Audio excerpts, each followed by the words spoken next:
Hey friends! My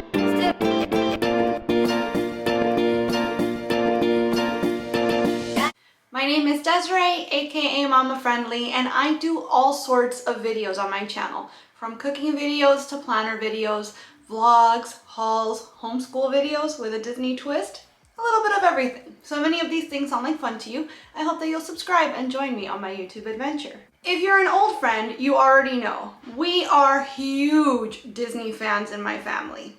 Before the pandemic, we were at the parks 3 or 4 days at a time, 4 or 5 times a year. It was our home away from home. Because of the pandemic, we haven't been in quite some time. And so I'm trying to do everything I can to bring a little bit of Disney home, including homeschooling with a Disney twist, as I mentioned earlier. So all of our lessons for, well, about 1.5 years at this point, have found some sort of a way to integrate a Disney theme into our math, our worksheets, our cooking and sensory and art activities.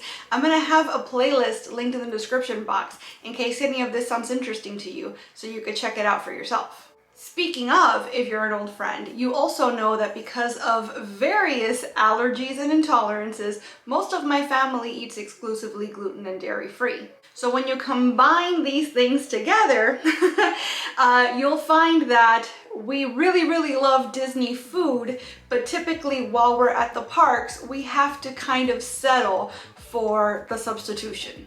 Meaning we eat a lot of chicken tenders at the parks. And rarely do we get to indulge in the treats, right? The stuff that everybody looks forward to eating when they're at the Disney parks. So if you've seen my Disney homeschool videos, you know that with every theme, I also come up with a recipe that fits that theme, either something that those characters would have actually eaten in their place and time in their era, or something that they're shown eating in the movie or TV show.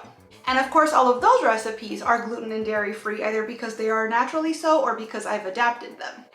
And so I thought this year I'd push myself even further down that rabbit hole, and I would start to look at Disney park recipes that I could maybe try adapting to fit our lifestyle. Because I am trying to adapt these recipes, there's a possibility that some of them are going to be fails. But all the same, I'm going to bring those experiences to you as well, because maybe you learn from my mistake and maybe you end up finding where I took a wrong turn and you could perfect that recipe and let me know about it so that I could try it again your way. I also have a playlist that's just theme park recipes. I'll post that in the description box as well, and I'll have it floating around up here in the corner of the video so you can check it out. So of course, as this series progresses, and I'm hoping it does become a series, I'll be adding to that playlist as well. To start, I'm going to try to recreate Jack Jack's Num Num cookies. These are currently found both in Hollywood Studios at Disney World and at Disneyland. I've actually never gotten a chance to try them at the parks because by the time they became a thing, I was already eating gluten and dairy free. But all the same, I'm going to do my best to recreate the sort of muffin cup structure and the whole chewy cookie thing, the melty chocolate chunks in and on the cookie. I think I can manage it. I'm pretty sure I have a recipe up my sleeve that's gonna work just fine. So come along with me and let's see if I can't recreate these Jack Jack Num Nums. All right, friends, so to begin our experiment and see if we can't make Jack's Num Nums gluten and dairy free, we've got our ingredients here. So I'm gonna start with 1.5 cups of gluten-free all-purpose flour. This is my favorite kind to use, and this one already has xanthan gum in it. If you're using a gluten-free flour that does not already have xanthan gum, then you're also gonna want 1/2 teaspoon of that. You want 1/2 teaspoon of baking soda, 1/4 teaspoon of salt. We want 8 tablespoons or 1/2 cup of coconut oil. That should be measured liquid. I only have solid because I'm in South Florida. Our AC is on all the time, so our coconut oil is always solid. So I'm going to measure 1/2 cup into a measuring cup. I'm going to microwave it and then kind of add or subtract as I need to get my 1/2 cup of liquid oil. We also need 3/4 cup of brown sugar. I have brown coconut sugar, and 1/4 cup of regular white sugar. We need 1 egg yolk. I'm going to use the white for something else. and a tablespoon of non-dairy milk. You guys already know that the original Nut Pods coffee creamer is my favorite milk substitute for everything, but especially baking. And we need 1.5 teaspoons of vanilla extract. And lastly, we need a cup of semi-sweet chocolate chunks. And I'm using the Enjoy Life brand because they are allergy friendly. So this is what we're gonna work with, and I guess let's get it going.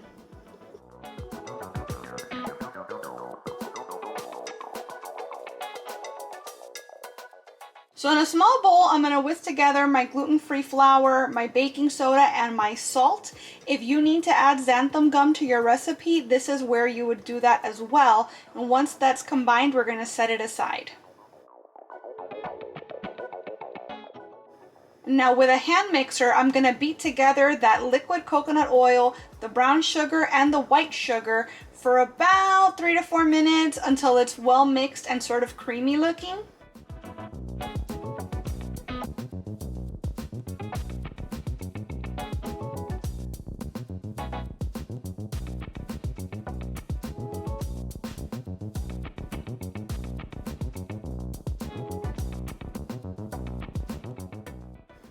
At this point, we're adding our egg yolk, our milk, and our vanilla extract to the oil mixture. We're going to beat that on medium speed for about 30 seconds. I'm going to incorporate about half of my dry ingredients into the wet and just combine them. And then I'm going to finish off with the rest of the dry ingredients until everything is just mixed together.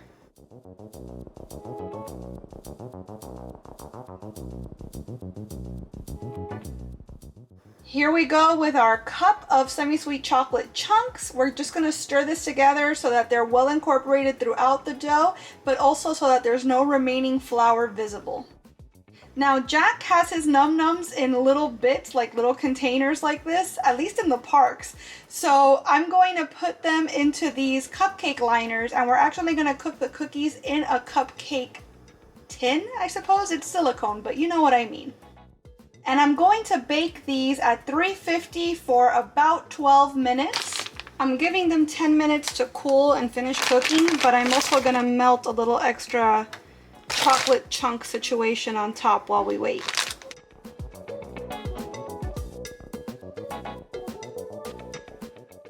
So they're not quite cooled yet, but this is what they look like. And just for reference, this is what Jack's Cookie Num Nums look like at Hollywood Studios. So, I mean, these are a different shape. They're a little smaller, but I feel like the overall look is pretty close. So I'm gonna kind of peel my cookie out of its thingy here. And, okay, perfect. It's got a good shape to it. It's holding its shape. It's very hot. So I'm gonna do a taste test. I can't compare it to the ones at the park because I've never been able to have one. So I'm just gonna let you all know, is it a good cookie?